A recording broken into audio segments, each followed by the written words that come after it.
d'être venus, d'avoir bravé la tempête et le crachin nantais. L'idée c'est de vous faire un petit retour d'expérience sur 12 mois à construire un projet de GenAI, un Globetrotters.ai. Donc le bilan 2024. Quand Maxime m'a proposé de faire un talk, j'ai dit mais de quoi je vais pas pouvoir parler, puis au final en se posant, j'ai enchaîné les slides, donc je sais pas combien de temps ça va durer, mais j'ai pas mal de slides à vous montrer. Et c'est la première fois que je fais le talk, donc vous allez être mes cobayes. Donc je me présente Benoît Hédiard, pseudo Benorama sur Twitter, LinkedIn et compagnie. Principalement 2 expériences d'une dizaine d'années en tant que CTO, tout d'abord dans les années 2000 avec Affinities.com et puis Agorapulse de 2010 à 2023 et Globetrotters depuis 12 mois. BA Business Angel à mes heures perdues, apprenti Business Angel, hein, donc notamment Scilab. Et je suis basé à Nantes depuis 2017 avec 3 enfants, un chien, un chat. Et ce qui est important là-dedans dans les passions, c'est que je suis passionné de tech, de voyage. Et c'est ce dont on va parler pendant 1 heure. Pour vous donner un peu mon parcours, j'aime bien ce schéma qui représente un petit peu les grandes étapes d'un outil SaaS. La première, c'est l'attraction, où on va essayer de valider le produit, où on passe d'à peu près de 0 à 1 employé à une dizaine d'employés. La deuxième étape, c'est la phase de croissance, où on va essayer de valider notre go-to-market et les canaux d'acquisition. Là, on va arriver à 10 millions d'ARR et à peu près 70 employés. Et après, on a la phase de scale, on passe les 100 employés, et l'objectif, c'est d'arriver à 100 millions d'ARR et le statut de licorne. Sur mes différentes expériences, la première, on s'est arrêté pas très loin, hein, on s'est arrêté au niveau de traction. On était 5 employés, 25 000 euros de MRR, de 2000 à 2010. On a beaucoup appris, et sur la deuxième expérience, Agorapulse, on a fait l'attraction, on a fait la croissance, et puis là, on est en scale. Et quand je suis parti l'année dernière, 160 employés et 20 millions d'ARR. Et là, pouf, retour à 0 employés, 0 revenu, et c'est reparti. Donc l'agenda durant cette heure, hein, ça va être tout d'abord faire un peu de théorie. C'est quoi créer une startup GenAI? Alors je sais pas qui a un projet de création de startup dans la GenAI ici là. Un petit peu là, quelqu'un qui se lève. Donc on va faire un peu de théorie d'abord. Après la pratique, avec cette année, ces 12 mois à faire du build. Et puis qu'est-ce qui m'attend cette année où je lance justement le projet. Lundi, c'était le Blue Monday. Blue Monday, c'est soi-disant le jour le plus déprimant de l'année. En plus, tu as Trump qui arrive ce jour-là, tu vois, un concours de circonstances. Ce qu'il faut savoir, c'est que Blue Monday, c'est un morceau de New Order qui est sorti en 88, mais c'est surtout un concept marketing qui a été inventé par SkyTravel en 2005, enfin lancé par SkyTravel en 2005. Et l'idée, c'était de forcer les gens à penser au voyage. Donc, ils cherchaient à faire de la pub là-dessus, et donc ils vendaient, allez, venez sur notre site pour acheter des sites de voyage. Pourquoi je vous parle de ça? Parce que Blue Monday vient de passer et parce qu'on va parler de voyage. Et mon objectif, il est double pendant cette heure. La première, ça va être de vous donner envie ou pas de créer une startup GenAI. Et la deuxième, ça va être de vous donner envie de voyager. Donc on verra si j'arrive à un des 2 objectifs au bout d'1 heure. Première partie, la partie théorique. Créer une startup GenAI.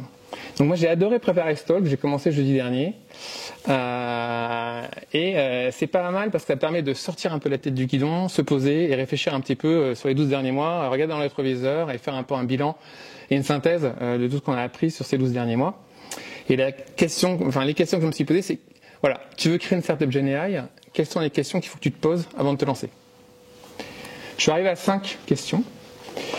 Quand, où, quoi, comment et qui. Donc l'idée, c'est de dérouler ces 5 questions sur la partie théorique pour voir ce qu'il faut faire pour créer une startup GenAI en 2024-2025. La première question, c'est quand? Est-ce que c'est aujourd'hui le bon moment pour se lancer? Petite parenthèse, toutes les images que vous allez voir ont été générées avec Scilab, forcément. Et donc on parle beaucoup de Scilab ce soir. Et donc l'idée, par exemple, c'est de pouvoir retravailler l'image et de pouvoir rajouter les Power by AI sur la tour ici. Donc évidemment, vous êtes tous acculturés à la GenAI. Vous savez qu'aujourd'hui, on est sur une fenêtre technologique qui est en pleine explosion. Mais j'ai trouvé intéressant de repasser un petit peu sur l'historique des vagues technologiques de ces 20 dernières années. Et dans le B2C, il y a eu 2 vagues techno principales qui ont créé des licornes. Donc là, vous avez un petit peu les licornes, c'est les dates de création de licornes. Donc vous voyez les 2 vagues. La première vague, c'est la vague du Web 1 avec le lancement de Netscape, donc la révolution web. Et après, en 2007, vous avez l'iPhone et le mobile et l'arrivée du Web 2 où on passe d'un Web 1 à lecture à un Web 2 où on fait de lecture et d'écriture. Donc ça, c'est le B2C, mais depuis le web et le mobile, il n'y a plus de grosses révolutions technologiques sur le B2C. Sur le B2B, il y a une grosse vague, en fait, vraiment une grosse vague technologique, c'est le cloud, avec le lancement d'AWS en 2006, qui a engendré toute la révolution du SaaS. Et on le voit en fait ici, là, c'est qu'avant on était sur du on-premise, et avec le cloud, on s'est développé avec le SaaS. Et on voit que cette courbe du SaaS, elle est en train de redescendre, et on a l'AI qui est en train d'arriver, avec en 2022 la sortie de ChatGPT par OpenAI. Pas mal de slides qui sortent de NFX. NFX, c'est un fonds de VC qui est très orienté sur tout ce qui est network effects, d'où le nom NFX. Là, ils ont fait une vidéo là-dessus qui dure 7 minutes. Je ne vais pas vous la mettre, mais je vais vous montrer un petit résumé. Donc, ils parlent de vagues, de fenêtres technologiques. Et en gros, ce qu'ils disent, en voyant les deux autres slides, c'est que c'est aujourd'hui le moment de se lancer. Parce qu'on arrive dans la phase 3 qu'ils appellent Knowledge Diffusion, qui est le moment où la technologie devient mass market et que la compétition commence à se mettre en marche, mais il n'y a pas encore d'acteurs établis. Et donc aujourd'hui, on est vraiment là-dedans. La compétition est en train d'arriver, mais les incumbents, les acteurs établis, ils ne sont pas encore arrivés. Donc vous le savez, forcément, aujourd'hui, c'est le moment de se lancer pour lancer une startup sur la GenAI. C'est vraiment l'année dernière, cette année, l'année prochaine, où la fenêtre de tir est la meilleure. En fait, l'AI a créé ce qu'ils appellent un white space, donc un nouvel espace à explorer. Et ce white space, il a été très bien décrit dans un article de Sequoia, qui est sorti en octobre avec la sortie de O1. Donc ça, c'est un des meilleurs articles de l'année dernière, où il parle de l'Agentic Reasoning Era Begins. Et dans cet article, je vais vous mettre deux, trois références, mais il parle notamment de celle-ci, notamment sur la partie expérience utilisateur, où aujourd'hui, on a mis les chatbots partout devant des LLM, mais l'expérience, elle est pourrie. Aujourd'hui, les utilisateurs, ils savent pas prompter, ils savent pas quoi demander. On en est encore à l'ère 1 en termes d'expérience utilisateur sur l'AI. Donc aujourd'hui, sur la couche applicative, on a un espace blanc à explorer, à exploiter. Et la question que tout le monde se pose, c'est que cet espace blanc, il va être pris par les acteurs établis, les incumbents, ou les startups. Et ça, tout le monde se pose la question. Ce qui nous amène à la deuxième question, quel marché attaquer? Donc c'est le bon moment pour se lancer, mais on va se lancer sur quel marché? Deuxième article, un des articles préférés l'année dernière, qui est écrit par NFX, c'est Startup versus Incumbents in the AI Era. Et l'auteur, la Pete Flint, a sorti ce tweet qui est assez intéressant. C'est en gros, tu es un fondateur sceptique. Tu penses que l'AI, ça va servir surtout pour les acteurs établis. Par contre, si tu es optimistique, c'est maintenant qu'il faut y aller. Bon, la réalité, forcément, elle est entre les deux. Mais la question, ça c'est une phrase qui est dans l'article, c'est est-ce que les jeunes boîtes, les startups, elles vont réussir à sortir un produit cool et à faire l'acquisition de clients face à des acteurs établis qui ont les clients, mais qui vont aussi sortir des produits cool basés sur l'AI. Et on arrive un petit peu à l'éternel combat entre les startups et les acteurs établis. C'est que les startups, elles ont la vitesse et l'innovation, donc elles ont un avantage produit, alors que les acteurs établis, ils ont la distribution, ils ont le go-to-market, ils ont les ressources, ils ont les clients. Donc en gros, quand tu te lances, tu as deux options. Soit tu vas là où sont les acteurs établis, donc c'est les Red Ocean. On appelle ça le Red Ocean parce qu'ils sont sanglants, tout le monde se bat et c'est sanglant, quoi. Mais tes acteurs qui ont réussi, tu prends Zoom, ils sont arrivés bien tard sur le marché, Canva, Tinder, pareil, c'est possible. Mais c'est compliqué face aux acteurs établis. L'autre option, c'est de partir ce qu'on appelle des Blue Ocean, où là, tu arrives sur une innovation qui est disruptive et tu vas créer un nouveau marché et des nouveaux services. Donc là, les exemples, c'est Airbnb, c'est Uber, c'est OpenAI, où tu t'appuies sur la technologie pour créer un nouveau marché. Le problème de ces Blue Ocean, c'est que tu pars un petit peu dans l'inconnu. Et forcément, tu peux arriver aussi à la fin sur ce qu'on appelle les Tar Pit Ocean. Les Tar Pit Ocean, c'est que tu as une innovation qui est pas acceptée, qui est pas adoptée par les marchés. Donc les deux exemples qu'on a eus récemment, c'est le AI Pin et le O1, qui ont fait des flops sur l'innovation. Donc là, la clé quand on choisit un marché, c'est arriver à trouver un marché qui ait une maturité AI qui soit relativement basse, où la vitesse de start-up va pouvoir être un avantage compétitif important. Et si on regarde un petit peu aujourd'hui la maturité AI sur différents marchés, ben moi je pars sur le voyage. Et là, en bleu à gauche, c'est en 2021 et en vert, c'est 2024. Donc on voit que la maturité augmente, mais il y a quand même des secteurs où la maturité AI est encore bien basse. Donc tout en bas, c'est le healthcare. Donc là, clairement, le healthcare, c'est le marché plus compliqué. On a le consumer goods service, on a la communication et les médias. Donc là, c'est les marchés qui sont plutôt intéressants à attaquer sur de l'AI. Troisième question, c'est est-ce que je fais une fonctionnalité ou un produit IA? C'est un gros débat aussi qui avait généré pas mal d'articles, avec la notion notamment des GPT wrappers. C'est que si on revient sur les startups versus les acteurs établis, c'est que les startups vont partir en AI native, elles vont réussir à construire un produit qui va être un best of breed sur sa verticale, qui va faire une chose très très bien avec une super expérience utilisateur, face à un acteur établi qui lui a son outil tout en un et qui va venir rajouter la même fonctionnalité mais avec un add-on et qui va distribuer ça sur son marché existant. Donc tout le dilemme, c'est est-ce que la startup va réussir va pas être tuée par un acteur établi qui va faire exactement la même chose sur son produit. Un bon exemple, c'est sur les gros acteurs, c'est Google et Microsoft qui la semaine dernière ont annoncé l'intégration de Gemini. Vous avez vu, ça a apparu sur votre client Gmail à tout le monde. En gratuit, enfin c'est pas vraiment gratuit, ils ont augmenté leur prix, mais ils ont intégré l'AI à l'intérieur. Et en faisant ça, ils ont tué plein de startups qui étaient spécialisées sur des plugins que tu mettais sur Gmail. Le jour d'après, Microsoft fait exactement la même chose. Ils ont fait la même chose, ils ont monté les prix et ils ont mis l'AI gratuit partout. Et là c'est pareil, ils ont tué plein de startups. Donc vous dites, c'est impossible, on va jamais s'en sortir en tant que startup. Un autre exemple, c'est Apple. Quand ils ont sorti Apple Intelligence, ils ont prouvé que l'IA, c'est une fonctionnalité, c'est pas un produit. Sauf que ça, c'était en juin. Eh bien, la semaine dernière, ils ont dû désactiver des fonctionnalités AI sur la partie sommarisation des news parce qu'il y avait trop d'erreurs et que c'était pas possible pour les utilisateurs. Donc, ils ont préféré désactiver cette fonctionnalité. Et là, on arrive sur l'avantage d'une startup qui est aussi dans cet article Generative AI Act 1 de Sequoia. C'est que les grosses boîtes, les acteurs établis, ils ont du mal à intégrer ces boîtes noires, qui sont les LLM. Parce que les LLM, je sais pas, quand vous bossez avec, moi j'ai mis la photo, là, d'un côté on a Einstein, de l'autre côté on a Dumb and Dumber, et quand on bosse avec des LLM, on passe de l'un à l'autre sans arrêt. Un jour on dit, putain, mais c'est Einstein, surtout qu'il connaît tout, il répond à tout, et l'autre, l'heure d'après, il est complètement débile. Je lui demande de me répondre en français, il me répond en anglais, c'est pourtant dans mon prompt, donc on passe de l'un à l'autre, et pour les grosses entreprises, c'est hyper compliqué à gérer ça. Tout ce qui est hallucination. Et l'autre problème aussi, c'est que on a une fausse impression de facilité avec les AI. On a l'illusion que construire une fonctionnalité se fait en quelques lignes de code, mais la réalité, c'est que c'est extrêmement complexe dès qu'on commence à vouloir mettre ça en production. On a eu des bons exemples par Le Bon Coin lors d'un meet-up sur le RAG, et montrer à quel point faire fonctionner un RAG en prod, c'est très compliqué. C'est très facile à prendre en quelques lignes de code, mais le faire tourner en prod, c'est très compliqué.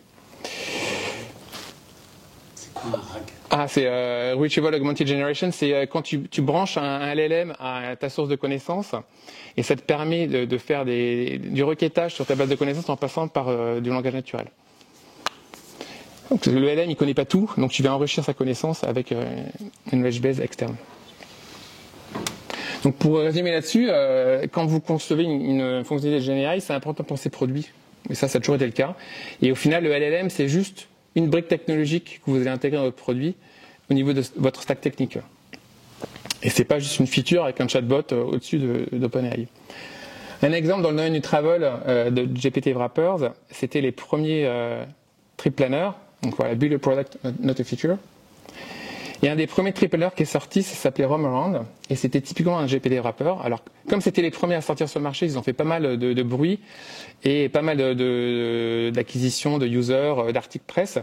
Mais au final, c'était juste un GPT wrapper avec une interface ultra basique. Et aujourd'hui, le produit il est mort, il a été plus ou moins racheté, revendu à un de ses concurrents. C'était pas vraiment exploitable.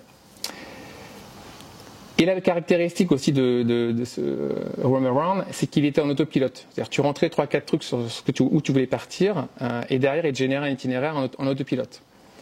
Ça m'amène à la quatrième question que tu dois te poser quand tu veux créer une startup dans GenAI, c'est où est-ce que tu vas mettre ton curseur? Tu veux faire un copilote ou tu veux faire un autopilote? Ça m'amène à la théorie de l'œuf. Est-ce que vous connaissez la théorie de l'œuf? La théorie de l'œuf, c'est un concept marketing.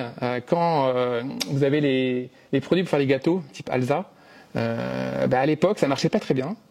Jusqu'au jour où ils ont demandé aux utilisateurs de rajouter un œuf dans la recette. Et rien qu'en faisant ça, ça a explosé parce que les gens avaient l'impression de faire la cuisine.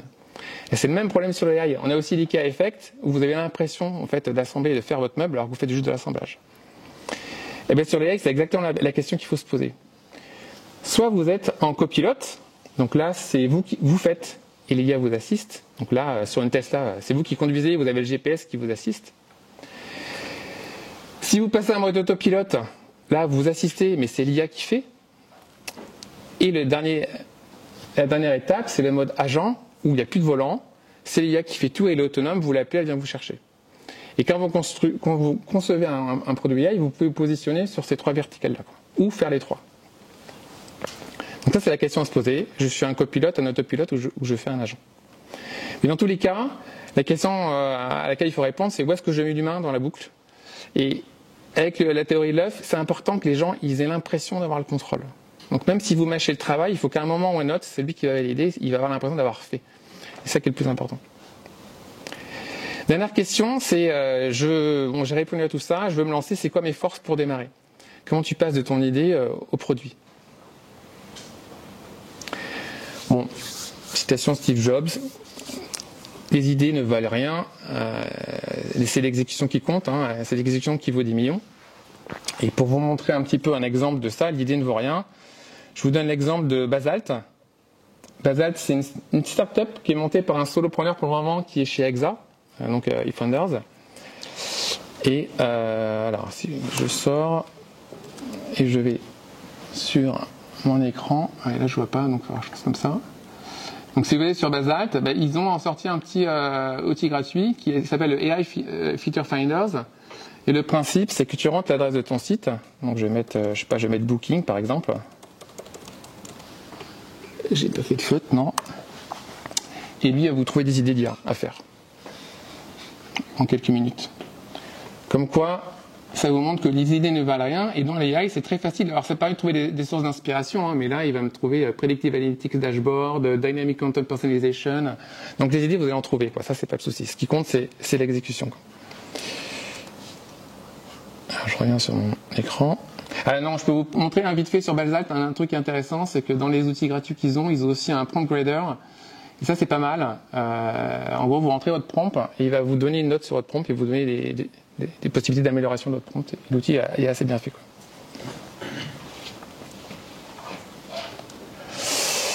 Basalt. Donc je reviens à mon idée, l'exécution, l'équation de succès. Donc vous avez une idée, vous avez un besoin, vous avez repéré sur un marché, ça vous donne une idée. Derrière, il faut en faire un produit. Et donc pour un produit, il faudra un produit qui soit utilisable, qui soit viable et qui soit faisable. Et donc pour faire ces trois options, il faut des compétences en design, il faut des compétences en produit, il faut des compétences en engineering.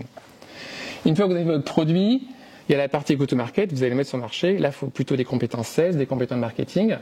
Et la dernière chose à valider, c'est le business model, arriver à monétiser l'audience que vous avez générée.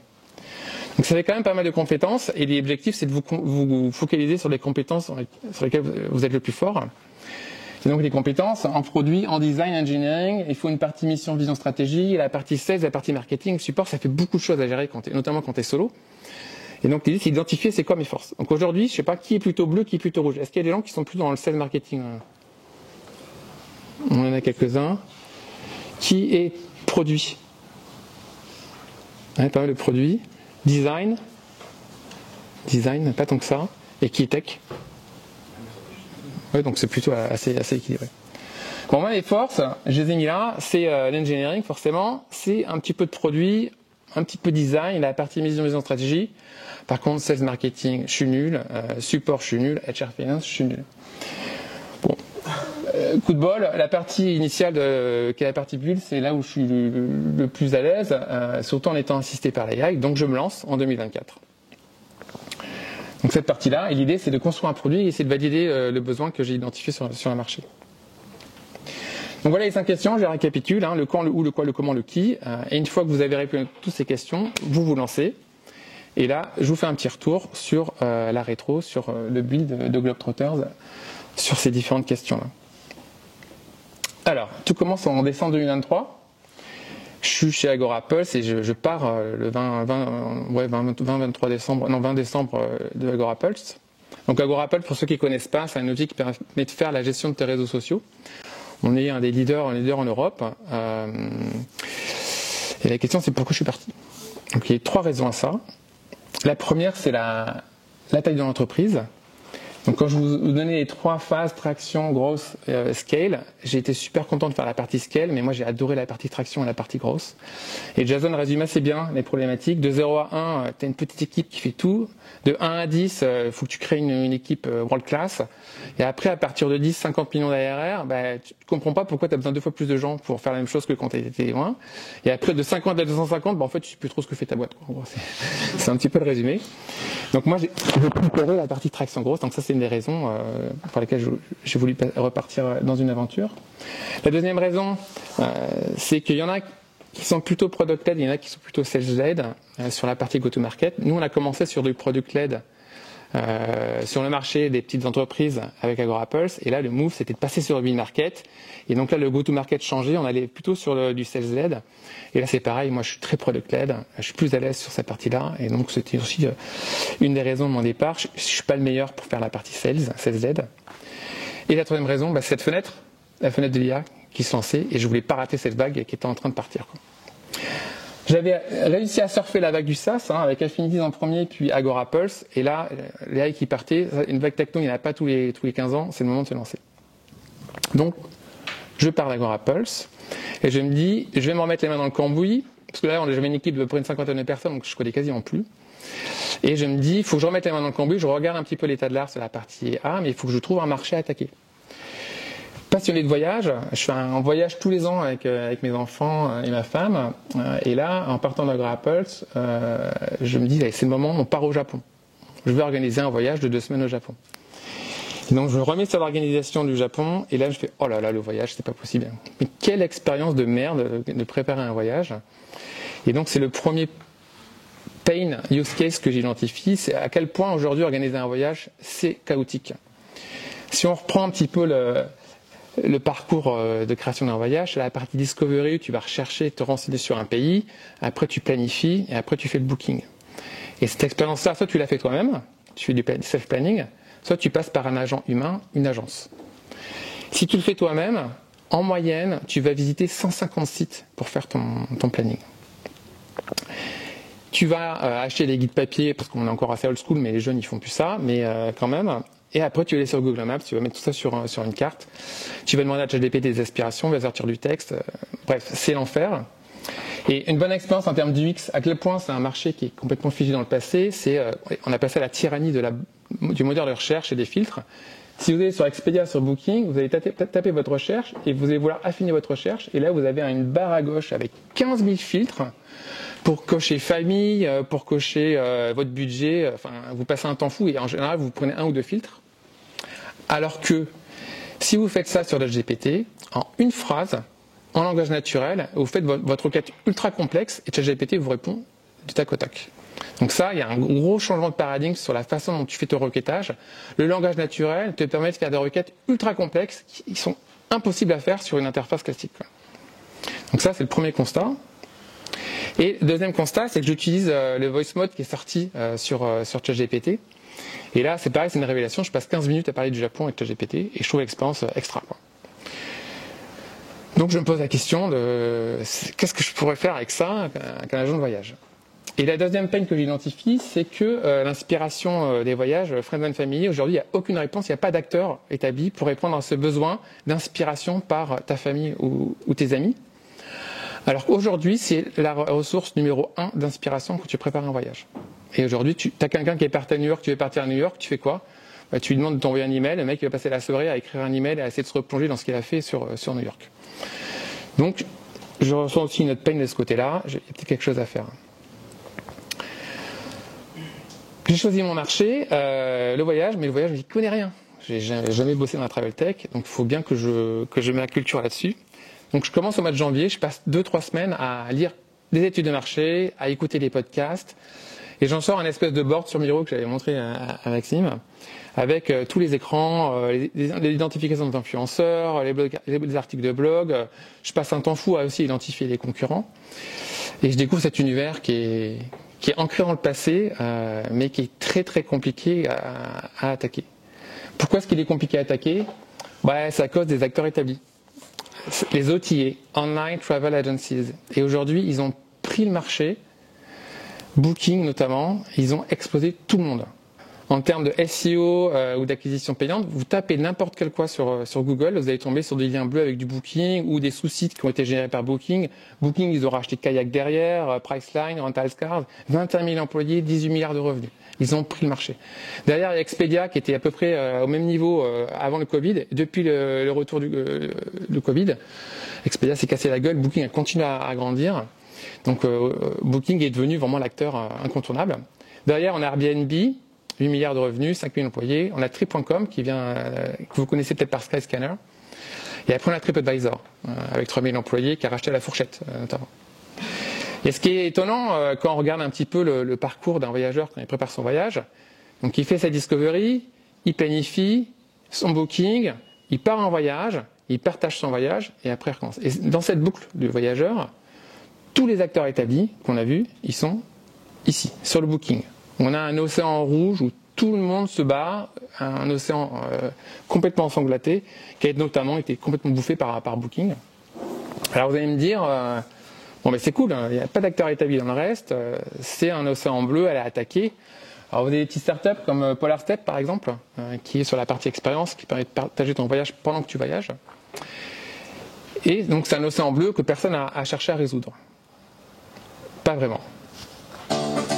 If you could plan a trip anywhere in North America, where would you go? Mount Rushmore. Well, with Microsoft Expedia Trip Planner 98, you create a trip the exact way you travel. You still have the route wizard? Of course. Once you decide where you want to go, you'll get a detailed itinerary and map in less than a minute, including all your stops along the way. You don't have any suggestions for camping or RV sites, do you? Only 12,000 of the best from Woodall's directory. But what about... Kid pics? Oh, yeah. Highlighting thousands of kid-friendly places, tours, and activities. Expedia Trip Planner 98 has detailed terrain maps for over 75 national parks. And before you leave, you can print out everything you need. With Expedia, you can book a flight, make hotel reservations, and rent a car. You can choose from over 30,000 hotels instantly online. You don't even need a camera. Microsoft is giving away a one-time use Kodak camera in every box of Microsoft Expedia Trip Planner 98. Donc voilà. Donc en fait, tout ce marché-là, c'est un marché tarpite. Il y a un cimetière de startups sur toutes les étapes en dehors du booking. Et les raisons à ça, c'est la viabilité. Aujourd'hui, le seul moyen de monétiser, c'est la partie booking. Monétiser sur le reste, c'est très compliqué. Et après, il y a une partie qui est compliquée sur la partie utilisable. C'est que le planning, c'est très compliqué à gérer. On voyage tous de façon différente. On prépare tous de façon différente. Et c'est dur de faire une interface qui va répondre à tous les besoins. Donc il y a pas mal d'articles qui sont sortis là-dessus. C'est un marché qui est très compliqué à attaquer. Là, l'article de 2015, I am here to persuade you not to launch a tech startup in the travel sector. Donc quand tu lis ça, c'est pas très motivant, forcément. Mais bon, c'est un tarpite jusqu'à présent. Et quand tu écoutes un peu les podcasts, tout le monde dit qu'avec les AI, il y a peut-être quelque chose à faire. Je fais aussi mon analyse compétitive, donc j'installe toutes les apps mobiles de voyage, je les teste toutes. Il y en a, j'en découvre toutes les 3 semaines ou toutes les 2 semaines dans les acteurs du trip planning. Mais bon, je me dis quand même qu'il y a quelque chose à faire. Et l'idée, c'est pas de se concentrer que sur le planning, c'est aussi de répondre à la partie sharing et la partie discovery. Donc je me lance. Paye numéro 1, le chaos du planning. Paye numéro 2, l'inspiration Friends and Family. Et les points d'attaque que je prends, c'est en mode copilote, pas autopilote. Je veux te laisser l'impression que c'est toi qui fais ton voyage, en enlevant tout ce qui est friction. Voice first, je me rends compte que la voix, il y a peut-être quelque chose à faire. Une UX le plus simple possible. Et puis une couche sociale autour de tout ça. Et mon profil utilisateur client idéal, c'est quelqu'un qui voyage à l'international au moins une fois par an, qui va partir au moins 7 jours et qui fait ses voyages lui-même. Donc c'est parti. Au début, je pensais partir sur 6 mois de marathon. J'en suis à 12.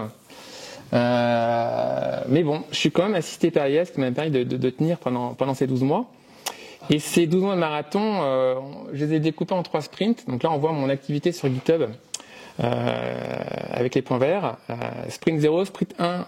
Donc sprint 0, je fais le proof of concept. Sprint 1, sprint 2, je fais la partie planning. Le sprint 3, je fais la partie discovery. Et après, je termine par la partie partage sur le sprint 4. Entre-temps, heureusement, il y a des vacances pour se reposer. Février, sprint 0, l'objectif c'est de faire un proof of concept avec une démo qui va tourner sur la machine et commencer à le montrer à des utilisateurs. Et l'idée c'est de valider l'intégration de 3 technos. Le LLM pour la partie planning, la voix pour la partie interaction et la partie maps pour la visualisation. Donc au bout de fin février, au bout d'un mois et demi, je sors un premier proto qui n'est pas complètement fonctionnel mais qui permet de faire une démo. J'ai réussi à le faire tourner hier sur ma machine, donc je vous le montre, voir ce que ça donne. Et c'est parti pour cette démonstration de ce premier prototype. On va commencer avec la création d'un voyage au Japon avec notre assistant de voyage en mode vocal. C'est parti. Bonjour. Bonjour, je suis ravi de vous aider à planifier votre voyage au Japon. Combien de jours souhaitez-vous passer au Japon pour ce voyage? Nous avons prévu de partir une quinzaine de jours.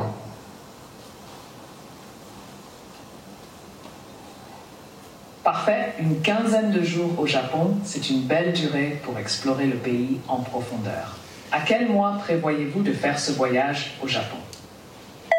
Nous allons partir au mois d'avril.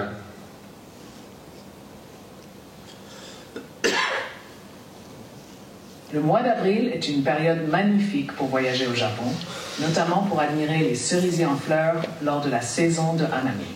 Quelle ville aimeriez-vous visiter au Japon lors de ce voyage? Nous avons prévu d'arriver à Osaka et de repartir par Tokyo, mais peut-être as-tu des recommandations d'autres villes à faire entre les deux?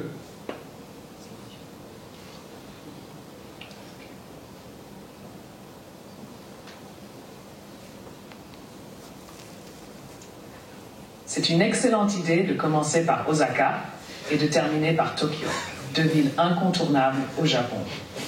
Entre les deux, je vous recommande de visiter Kyoto, connu pour ses temples et jardins traditionnels, ainsi que Hiroshima pour son histoire poignante.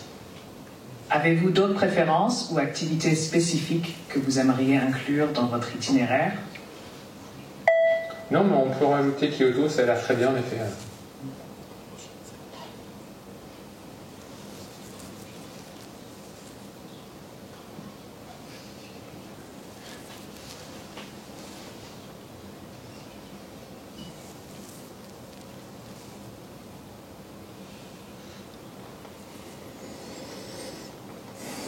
Absolument, Kyoto est une ville magnifique, avec une riche histoire et une culture traditionnelle très préservée. Chaque coin de rue révèle des trésors historiques, des temples anciens et des jardins paisibles. Vous serez émerveillé par la beauté de Kyoto. Maintenant, permettez-moi de vous donner un aperçu culturel et historique des villes que vous prévoyez de visiter. Osaka et Tokyo. Donc voilà, ce début de création d'un itinéraire au Japon. Et je peux vous montrer ce que ça donne une fois qu'on a un itinéraire qui a été généré par notre assistant. Donc ici, on va retrouver Osaka, Kyoto, et j'ai rajouté Nara, le mont Fuji et Tokyo sur cet itinéraire. Et la capacité ensuite de zoomer sur une étape. Donc ici, on est à Osaka avec les différentes choses à voir à Osaka organisées par jour. Et on a une intégration, un début d'intégration Google Maps avec la possibilité de regarder des détails d'un endroit à visiter. Ici, le château d'Osaka, on va chercher un peu les informations sur Google, notamment le rating. Donc voilà, première démo qui me permet de faire un premier source de feedback utilisateur. Bon, le premier feedback, c'est que trop enthousiaste. Là, on voit, on a un LLM américain, oh amazing, c'est super, tout le temps, quoi. Ça, c'est vraiment, donc par le prompt, on arrive à baisser un petit peu ça quand même. Ça, c'est le premier retour. Enfin, en tout cas, ce qui est impressionnant, c'est la capacité à répondre du LLM. Il a surfé, il a browsé tout Internet, il a lu tous les blogs de voyage, et il a une connaissance du monde qui est incroyable. Et on se rend compte, quand on commence à le questionner, plus on lui donne du contexte, plus il arrive à rentrer dans des détails. Et on peut lui demander, je pars au Japon, je veux faire une dégustation de saké, puis il va trouver un bar au fond de Tokyo, quoi. C'est assez impressionnant. Ça, c'est le premier truc. La voix, ça marche. Il y a de la latence. C'est un peu chiant. Donc ça, c'est un truc sur lequel il faut que je travaille. Mais il y a un effet un peu waouh sur la nouveauté en tout cas. Donc je valide et je pars sur la suite. Donc sur la stack technique, c'est du Python. J'avais jamais fait de Python, mais quand on commence sur le AI, forcément, c'est un petit peu l'écosystème de référence. Donc je me lance sur Python et FastAPI avec LangChain derrière. Le LM, c'est du OpenAI. Et sur le front-end, je dis, j'ai pas à prendre encore un truc si je mets déjà au Python, je vais pas mettre à React, je vais rester sur Angular que je maîtrise très bien. Et sur les parties API, c'est Google Maps plateforme avec les Places derrière. Et les 3 blocs principaux que j'utilise au niveau technique, c'est le text-to-speech forcément pour la voix. C'est la partie function calling derrière pour faire l'ajout et la suppression des éléments sur mon parcours. Et ce que j'utilise énormément, c'est la partie structure output qui permet de faire l'extraction de ce que j'entends dans la conversation et la réponse, par exemple du LM, je vais pouvoir extraire s'il apparaît certaines villes et pouvoir les valider derrière avec Google Places derrière. Pour être sûr que j'ai pas d'hallucination, de détecter un endroit s'il existe encore, s'il était fermé, complètement. Et dans cette période-là, je me mets à faire du CHOP. Est-ce que vous savez ce que c'est le CHOP? Oui. C'est du Chat Oriented Programming. Et c'est un petit peu la transformation qu'on est en train de vivre en tant que développeur, c'est qu'on a maintenant un assistant, un pair programmeur avec qui on va discuter tout le temps et il va nous faire des recommandations de code, il va coder pour nous et c'est une vraie révolution sur la façon dont on travaille que j'ai pu vraiment expérimenter pendant ces 12 mois. Donc moi je suis plutôt IntelliJ, donc j'utilise Copilot intégré sur l'IDE, mais il est constamment ouvert et je suis tout le temps en train de le questionner sur les problématiques que j'ai sur mon code, le back, le front et ça marche vraiment super bien, quoi. Il est aussi maintenant sur GitHub. Et typiquement, moi, j'utilise Google Maps avec les composants Angular. Et quand je veux rentrer un peu dans le dur et que j'arrive pas à trouver ça dans la doc, je vais sur le repo open source et je vais discuter avec l'agent qui est là. Et il va me trouver, il me répond des questions parce qu'il connaît le repo par cœur. Donc ça aussi, c'est extraordinaire. Donc moi, je suis assez old school. Et à l'époque, il n'y avait pas tous les outils qui sont sortis ces derniers mois, mais je ne pouvais pas vous parler de AI Driving Prototyping, qui est un peu le nouveau low-code, no-code, et l'arrivée du software engineering qui devient vraiment agentique. Donc là, on est assez habitué à bosser avec des copilotes, que ce soit avec Cursor, avec GitHub Copilot ou Windsurf. Et là, on a les agents qui sont en train d'arriver, Bolt, Replete, V0 et Lovable. J'avais jamais bossé dessus, j'avais lu un petit peu des reviews et dimanche je me suis mis dessus et j'ai fait un petit test d'1 heure.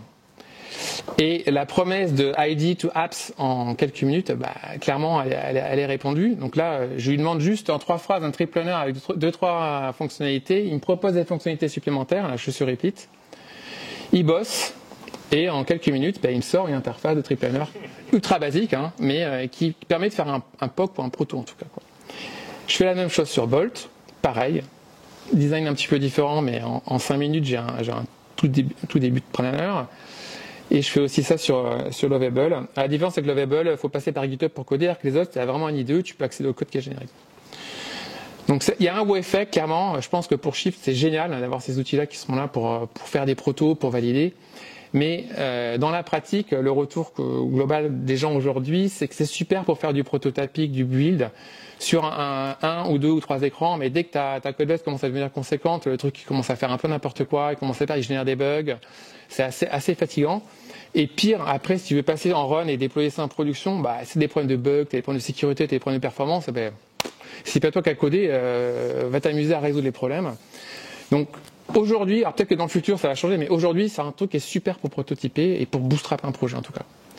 Et l'autre inconvénient de ces outils-là, c'est que toutes les apps vont se ressembler, on va faire du cloning d'app, comme pour le texte aujourd'hui, les articles marketing, ils se ressemblent tous, là on va peut-être avoir la même chose, des apps qui vont toutes se ressembler, quoi. Ce qu'il faut pas oublier, notre cher Steve Jobs, qui a dit aussi qu'il y a un tremendous amount of craftsmanship entre une idée et un produit. Et je pense qu'il a totalement raison, et c'est peut-être justement ce qui fera la différence d'un bon produit, c'est la capacité à faire encore du craftsmanship et pas tout faire par l'IA. Mars-avril, je pars au ski, je reviens, boum, c'est parti, sprint 1, et là l'objectif c'est d'avoir une démo qui tourne sur ma machine et de mettre le produit dans les mains de l'utilisateur. Donc là je me concentre sur l'onboarding et l'idée c'est de reproduire l'expérience que tu as quand tu vas dans une agence de voyage et que tu pars à un agent expert du voyage qui va t'accompagner sur la construction de ton projet. Je construis donc l'onboarding avec la voix, ça marche, je fais mes démos, les retours sont un peu moins bons, les gens trouvent ça sympa. Alors ça, c'est sympa. Moi, j'avais le retour que j'avais, putain, c'est génial. Mais non, là, c'était sympa, quoi. Donc, c'est le retour qui fait plaisir, mais pas tant que ça. Et le retour, en général, c'est que c'est trop long, quoi. Vous avez vu, quand elle parle dans les kilomètres, donc c'est un peu fatigant.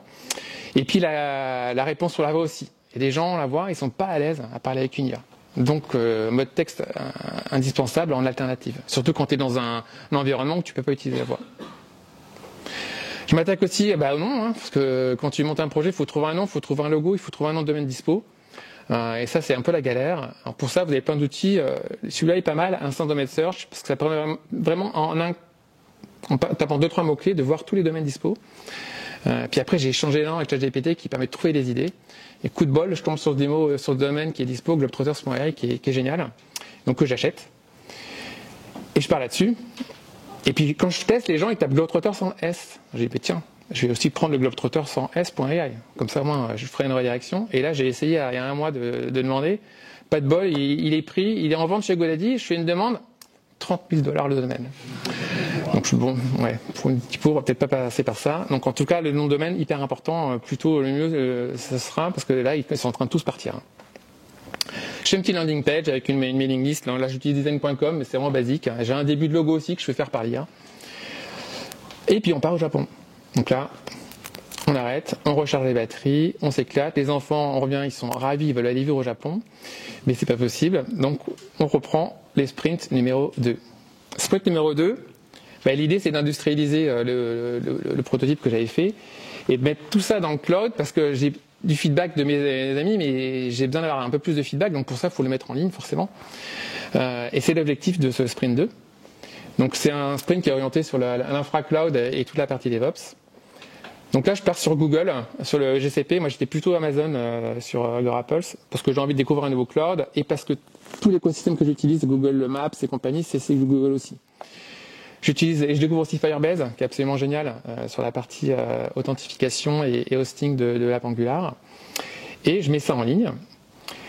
Et pendant cette expérience, je pratique aussi l'assistance par IA. Donc là, par exemple, sur Firebase, vous avez un Gemini qui tourne. Et puis, dès que vous avez des questions, vous cliquez dessus, vous posez des questions sur Firebase, il vous répond, il vous guide sur l'interface. Et c'est vrai que quand t'en as pas fait, c'est assez génial d'avoir ce pair programmeur, cet expert à disposition. Et c'est la même chose sur Google Cloud. Ils ont rajouté un Cloud Assist. Et à n'importe quel moment, quand tu as une question sur des problématiques Cloud Run, Cloud SQL ou peu importe, il est capable de te répondre et te guider dans l'interface. L'autre partie, c'est l'industrialisation du produit. C'est le design. Moi, je suis pas designer. J'ai tout fait sur du Bootstrap ou ça pourrait être du Tailwind, mais bon, ça ressemble à ça, quoi. Donc c'est pas très sexy, quoi. Et donc là, je me fais pas assister par un IA, je me fais assister par des humains. Et là, je vais voir Lundstone et on passe 2-3 jours ensemble pour cerner le problème et il me sort 2-3 écrans avec un design sympa en respectant le layout. Et à partir de ça, ça me permet de faire un design système et puis de dérouler d'autres écrans avec ce design. Donc merci Lundstone. Et là, l'objectif, c'est de refaire une session avec Lundstone de design review sur la dernière version et de voir ce qu'on peut améliorer en termes de design. Donc là, les feedbacks, les designs, les gens aiment bien. C'est assez épuré, assez simple, un style un peu néo-rétro. Par contre, sur la partie planification, quand les gens testent, c'est compliqué. L'expérience, elle est compliquée. Quand tu onboard et que tu arrives directement sur l'expérience de planning, c'est un peu compliqué. Et j'ai toujours du mal à avoir des retours, quoi. Pendant ce temps, qu'est-ce qui se passe dans l'écosystème GenAI ? Tu as le Spring Update d'OpenAI qui fait grand bruit. C'est là où ils font la démo du mode avancé, Voice, que j'avais testé au mois de décembre. Et là, c'est pareil, putain, c'est génial. C'est vraiment le truc que j'attendais. Et là, l'idée, c'est que on était avant sur du tour à tour, comme la démo que je vous ai montré, où je parle, l'IA écoute, elle répond, je parle, donc c'est du tour à tour. Donc on a la partie speech to text, on envoie ça à l'LLM, il fait son petit function coding monitoring, il génère du texte, après le texte on génère du speech et on le renvoie à l'utilisateur. Donc c'est pour ça qu'on a toute cette latence en permanence. Et avec le mode Advanced, ce qu'ils ont fait, et l'API Real-Time, c'est qu'ils ont enlevé la partie speech to text et text to speech. On envoie directement de l'audio. On peut envoyer du texte, mais on peut envoyer directement de l'audio. Et à la sortie, on a directement de l'audio. Donc on a beaucoup moins de latence et on est beaucoup plus responsif. Donc là, je me dis, putain, c'est génial. C'est vraiment le truc qui me manquait. Ça va résoudre tous les problèmes de latence. Dès que ça sort, il faut que je sois prêt à l'intégrer. Comme ça, je sors le truc wow effect. Ça va être génial. Parce que là, c'était uniquement sur ChatGPT, c'était pas dispo en API. Vous l'avez tous testé déjà un petit peu cette partie-là, là. Je peux vous faire une petite démo vite fait. Hein. C'était la démo qu'il y avait. Authentication required. Pourquoi je suis pas connecté? Bon, c'est pas. Je vais pas faire. Je vais faire vite fait. Hop. Parce qu'après, je vais vous montrer la partie real-time de Google qui sont sortis, donc vous pouvez voir la différence. Donc là, typiquement, Startation. Bonjour, tu m'entends? Salut, je suis une intelligence artificielle prête à t'aider. Que puis-je faire pour toi aujourd'hui? Est-ce que tu peux nous raconter une blague et rire après tes blagues? Bien sûr. Pourquoi les plongeurs plongent-ils toujours en arrière et jamais en avant? Parce que sinon ils tombent dans le bateau. Et pourquoi t'as pas rigolé à ta blague? Oh, merci. Ça me fait plaisir de savoir que tu as ri. Si tu veux d'autres blagues ou si tu as des questions, n'hésite pas à demander. Est-ce que tu peux chuchoter aussi? Bien sûr, je peux chuchoter. Ou dire une chose en colère? Ah, c'est un secret bien gardé. Je ne peux pas vraiment te le dire. Non, je veux que tu parles en colère. Ah, d'accord, je comprends mieux. Écoute bien, je suis furieux de te voir te mêler des affaires des autres. Non mais franchement, ce n'est pas acceptable de poser ce genre de questions. Voilà, j'ai exprimé ma colère. J'espère que tu as compris le message. Donc ça marche plutôt bien. Et après, avec ça, on peut brancher du function calling. Et donc c'est vrai que quand moi j'ai vu ça, je fais super, c'est vraiment ce qu'il va falloir que je mette en place quand ça sortira. Je récupère ma souris. Où est-ce qu'elle est? Elle est là. Donc c'est les vacances, l'été, on recharge les batteries et on arrive au mois de septembre et là c'est Sprint 3, donc là vous voyez une activité GitHub qui va commencer à s'accélérer, je bosse comme un malade et l'idée c'est de sortir une bêta 2 et là comme la partie planification était compliquée, je veux me concentrer sur la partie de la discovery et l'idée c'est de faire un système de favoris où quand tu prépares un voyage, tu pourras mettre en favori des trucs qui t'intéressent sans forcément avoir à planifier un voyage. Et ça permet d'avoir une interface qui est beaucoup plus simple. Donc on a la partie découvrir, et le système de favoris il servira aussi sur la partie partage, où une fois que tu as fait ton voyage, tu vas pouvoir faire une review de ton favori et le partager derrière. Donc là l'interface elle est beaucoup plus simple, c'est l'intérêt. Donc là on voit, ça c'est la version actuelle qui est en ligne. Et le feedback, c'est que en effet c'est plus simple. J'ai d'autres retours sur le fait que les gens veulent donner des régions et pas des villes. Donc là on voit des problématiques métiers qui commencent à arriver. Ils veulent partir au Mont Fuji par exemple, ils veulent pas partir sur une ville particulière, ou ils veulent aller faire les Pouilles. Et ça j'avais pas bien géré à l'époque. Et j'ai pas assez de retours. Je fais l'internalisation aussi parce que je veux lancer en anglais en français. Donc là c'est pareil, maintenant qu'il y a des outils absolument géniaux. Moi j'utilise Crowdin. Et là, rajouter une langue sur mon interface, en 1 heure, je peux tout traduire mon interface sur la partie UI. Et après, sur la partie générative de l'app, avec un LLM, avec du GPT-4 Mini, on peut faire de la traduction extrêmement facilement et assez peu cher. Et là, je pourrais très bien rajouter assez rapidement n'importe quelle langue sur mon app. Et c'est la GenAI, au moment de l'interaction, qui va faire les traductions à la demande quand ça n'a pas été encore demandé. Et en fait, moi, quand j'ai lancé Globetrotter, je pars d'une base vide. Et la base vide, elle va s'auto-générer par le LLM et par les requêtes que je vais pouvoir faire derrière quand je vais enrichir, et notamment sur n'importe quelle langue. Donc ça, c'est assez génial aussi, la partie AI. Avant, il fallait avoir des traducteurs, passer sur un outil où ils faisaient les traductions, attendre la réponse. Là, c'est beaucoup plus rapide. Après, je refais aussi le marketing avec un nouveau logo, le site web, une landing page. Je découvre un nouvel outil pour la partie statique, je pars sur Astro. Et là, pareil, la partie copilote, elle est géniale. Donc, je sors la page d'accueil, qui est la page d'accueil que vous avez à l'heure actuelle, qui est de l'Astro, qui est un site statique que j'ai mis après sur Firebase. On arrive au mois d'octobre. Mois d'octobre, OpenAI Dev Days, grosse news à nouveau. Et c'est là où ils introduisent la Real-Time API, dont Maxime a parlé tout à l'heure. Et là, ça fait mal. Le pricing, il est absolument dingue. Donc, en gros, une conversation de 6 minutes, ça te coûte $1. Donc, sur du grand public, c'est impossible à viabiliser. Donc j'ai laissé tomber. J'ai gardé mon tour à tour que j'ai encore aujourd'hui. Bon, ils ont fait des annonces après au mois de décembre où ils ont fait un drop de 60% du pricing. Donc c'est le pricing dont tu parlais. Donc c'est vrai que c'est intéressant, mais ça reste quand même cher. Donc pour le moment, j'ai pas intégré la partie real-time. Sprint 4, j'avance et là je fais la partie favori. Et là, l'idée c'est toute la couche sociale que je rajoute. La partie review, la partie share et la partie friends. Donc là je passe vite parce qu'il n'y a pas trop d'AI sur cette partie-là. Mais l'idée c'est que quand tu es parti en voyage, là j'ai fait le Mont Fuji, je peux faire une review, donner mon avis, mettre des photos. Et après partager mon voyage assez facilement sur les réseaux sociaux. Ça me permet de résoudre la problématique de go-to-market pour faire du bruit sur mon app. Et après tu peux créer ton globe de voyage, donc c'est un globe en 3D.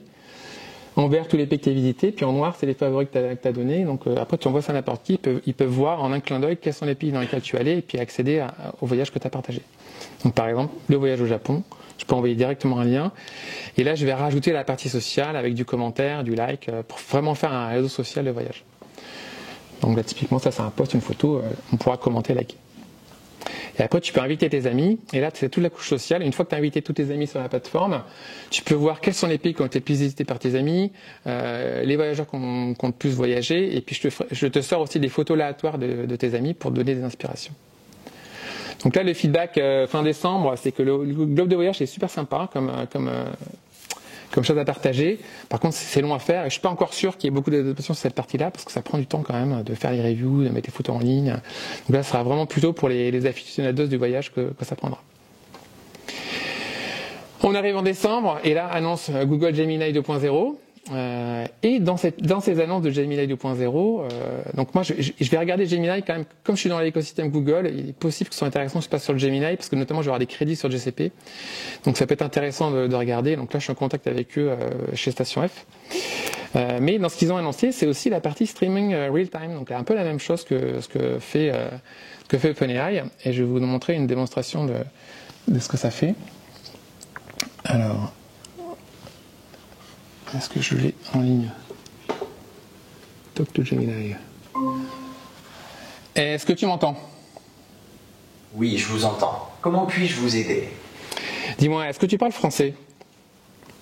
Oui, je parle franqué. Je peux également parler anglais. Y a-t-il autre chose que je puisse faire pour vous?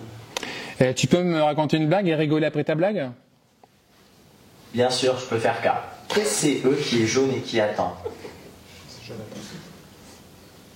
Je sais pas. Un citron qui attend. Haha. Bon, voilà. En gros, c'est quand même pas très concluant. Le franqué et le cas, rien que ça, c'est un no-go. Donc pour le moment, j'ai pas regardé. Donc je sais pas encore ce que je vais faire sur la partie. Attends, j'ai pas arrêté. D'accord, je comprends. Y a-t-il une autre blague que je pourrais vous raconter, ou quelque chose d'autre que je pourrais faire pour vous? Et ça, c'est un peu le problème avec GenAI, c'est que tout ce qui sort, ça vient des US, et donc il y a un accent anglais, ou alors c'est maltraité, et c'est ce que nous disait Gladia au mois de décembre, c'est qu'on est mal servi là-dessus, donc il y a des choses à faire sur la partie internationalisation. Donc on est au mois de décembre, et voilà, là ça arrive au mois de janvier, donc là public bêta. Donc j'ai eu suffisamment de retours, mais maintenant il faut que je passe à la vitesse supérieure. Et là, depuis aujourd'hui, j'ai enlevé la waiting list, donc n'importe qui peut s'inscrire et tester le produit. Et la dernière brique qui me manquait pour vraiment pouvoir lancer, c'est la partie responsive layout. Parce qu'il y a des stats qui sont sortis. Quand vous faites la partie discovery, elle fait à 60% sur du mobile, 40% sur le web. Et à l'inverse, quand tu fais le planning, tu es plutôt sur le web et moins sur le mobile. Mais la partie discovery, 60% mobile, il fallait que j'ai une version responsive. Donc là, je suis en train de bosser là-dessus. Elle est à 80% finie, mais je pense que la semaine prochaine, je vais sortir la version responsive. Et vous allez me dire 12 mois pour tout ça. Il y a cette fameuse quote de Reid Hoffman qui dit: si t'es pas embarrassé par ton produit, si t'as pas honte de ton produit au moment où tu sors, c'est que t'as lancé trop tard. Moi, je suis désolé, je sais pas faire ça. Je peux pas sortir un produit dont j'ai honte.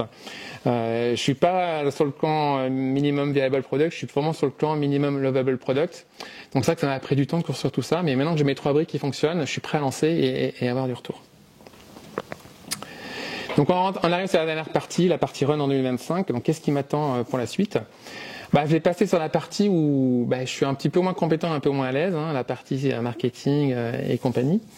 Donc là, je vais tester, vu qu'on rentre dans une ère un petit peu agentique, j'ai pris un abonnement sur une des startups qui fait ça. C'est une startup allemande qui est basée à Berlin.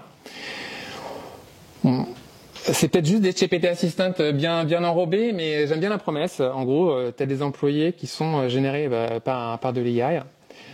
Et l'idée, c'est que tu vas pouvoir automatiser, même pendant que tu dors, tes agents, sur la partie marketing, la partie social media. Donc honnêtement, je ne sais pas du tout ce que ça va donner, mais j'ai pas eu le temps d'explorer encore vraiment. Et l'idée, c'est qu'ils ont un espèce de brain où tu l'alimentes avec toute ta connaissance, tu connectes en Google et compagnie, et après, tu vas pouvoir mettre tous ces employés un peu en mode autopilote pour t'accompagner sur la construction de ton business. Donc, à voir. Et l'idée, on verra, c'est que dans un an, on refasse un peu la même conf et un feedback sur cette année sur la partie growth et la partie AI de ce côté-là. Donc aujourd'hui, j'en suis là. Je suis dans le bucket. Mon idée, je suis pas encore sûr. Est-ce que ça va marcher? Je sais pas. Il faut que je me confronte encore au marché. Et je sais pas encore si je vais partir dans la direction Tarpit ou la partie Fertile Soil.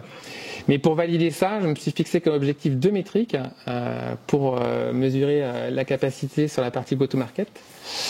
C'est le coefficient de viralité. Donc je vais mesurer combien d'invitations sont envoyées par un utilisateur qui arrive par la plateforme et combien de partages sont faits par la plateforme. Et ça, ce qui va me permettre de faire mon bouche à oreille. Parce que sur la partie go-to-market, aujourd'hui, c'est très compliqué, notamment sur le voyage.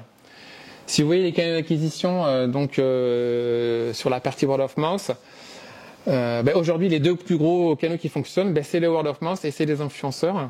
Et on voit que Facebook s'est complètement cassé la gueule. On a encore quand même Google, le SEO qui est là. Le SEO, il est de quelle couleur? Le SEO, il est en orange. Donc il a baissé, mais il est numéro 2. Mais on a le word of mouth qui est passé en numéro 1. Et en deuxième, on a les influenceurs Instagram. Donc c'est vraiment là-dessus qu'il faut que j'essaie de m'appuyer. Et après, une fois que j'ai créé mon audience, il faut que j'arrive à voir si je peux monétiser. Et ça, c'est une autre paire de manches. Et pour faire des calculs sur mon business model, il faut que je veille une chose, c'est quel est mon coût d'infra. Et ça, c'est aussi un problème que tu as quand tu montes une startup en GenAI. C'est assez compliqué d'essayer de deviner quels vont être tes coûts d'infrastructure. Et donc là, l'idée, c'est de lancer et puis d'avoir pour, 10 000 utilisateurs, combien me coûte mon infra. Ça me fera un coût par user. Sur la partie cloud, la partie LLM et la partie API. Et à partir de là, je vais voir qu'est-ce que je peux construire comme business model. Et donc ça, l'idée, c'est dans 3 à 6 mois que j'ai validé ces 2 métriques. La conclusion, c'est qu'on rentre dans l'année 3 de la GenAI et que ça va continuer encore à s'accélérer. Et au final, ce qui est quand même pas mal, le constat de 2024, c'est qu'on est tous des assistés. Et les assistés par AI, au final, c'est pas si mal. Ça te permet d'augmenter tes compétences. Je ne sais plus de quand il date celui-ci, le point, mais on est assisté aujourd'hui par des copilotes. Et on a des copilotes pour tout maintenant, le produit, le design, peut-être pas trop le design quand même, l'engineering, la partie sales marketing, c'est en train aussi d'exploser. Et cette année, on va passer à la phase d'après qui est la partie agentique. Donc ils nous prévoyaient une année agentique en 2024, c'est pas arrivé, mais tout le monde dit que 2025, ça va vraiment être l'année des agents. On va passer sur le copilote et l'autopilote au mode agentique. Et la meilleure démo que j'ai vue sur cette partie agentique, c'était la démo justement du Spring Update d'OpenAI, qui a été faite par Romain Huet, la personne en charge des développeurs chez OpenAI. Et il faudrait que j'aille la mettre sur... je vais vous mettre là, parfait aussi. Attends, non, il faudrait que je la mette sur... Great. So as an example, another example of pulling details with tools in real time. Now, what's really awesome about the real-time API supporting functions and tools is that you can actually call third-party APIs. So, for example, what if we were to add Twilio's phone calling capabilities onto Wonderlust by using the Twilio API? So, I see here the Elon Strawberry's location seems to accept AI orders. And so, we're going to try this live.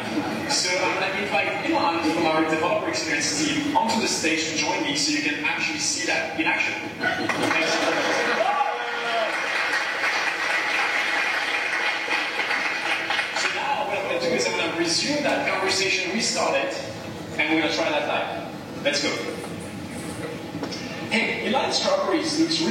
fantastic. Could you place a call and see if you could get us 400 strawberries delivered to the venue? But please keep that under $1,500. I'm on it. We'll get those strawberries delivered for you.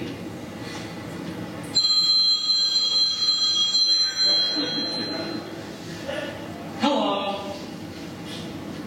Hi there. Is this Dylan? I'm Romance AI assistant. Calling about the course. Fantastic. Could you tell me what flavors of strawberry do you have available? Yeah, we have chocolate, vanilla, and we have peanut butter. Wait, how much would 400 chocolate-covered strawberries cost? 400. Are you sure you want 400? Yes, 400 chocolate-covered strawberries, please. How much would that be? I think that'll be around like $1,415.92. Awesome. Let's go ahead and place the order for 400 chocolate-covered strawberries. Great. Where would you like that delivered? Please deliver them to the Bakery Pavilion in Fort Mason, and I'll be paying cash. Okay, sweet. So just to confirm, you want 400 chocolate-covered strawberries to the Gateway Pavilion. Yes, that's perfect. And when can we expect delivery? Well, you guys are right nearby, so it'll be like, I don't know, 37 seconds? That's incredibly fast. Cool. You too.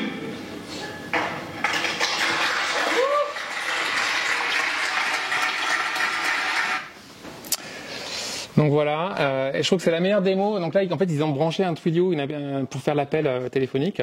Et ça montre vraiment le futur agentic. On va pouvoir déléguer des tâches à nos agents. Et l'agent va, de façon autonome, pouvoir exécuter ses tâches. Alors, il faut que je retrouve ma souris pour terminer. Et un peu plus tard, il y avait une interview de Sam Altman où il parlait un petit peu de cette démo-là. Et ce qu'il disait, mais le futur, c'est pas ton agent qui va appeler un restaurant pour faire ton booking. C'est ton agent qui va appeler 100 restaurants pour savoir les disponibilités en fonction de tes besoins. Et d'ailleurs, tu dis, mais ça se cale pas ton truc. Mais si, parce que les restaurants, ils vont avoir des agents aussi. Et ils vont répondre, donc on va avoir des agents qui vont parler aux agents. Et on va pouvoir déléguer ça. Et on va pouvoir se concentrer sur les choses qu'on a envie de faire, quoi. On va pouvoir déléguer les tâches ingrates à nos personnel assistants. Donc ça, c'est le futur, les agents.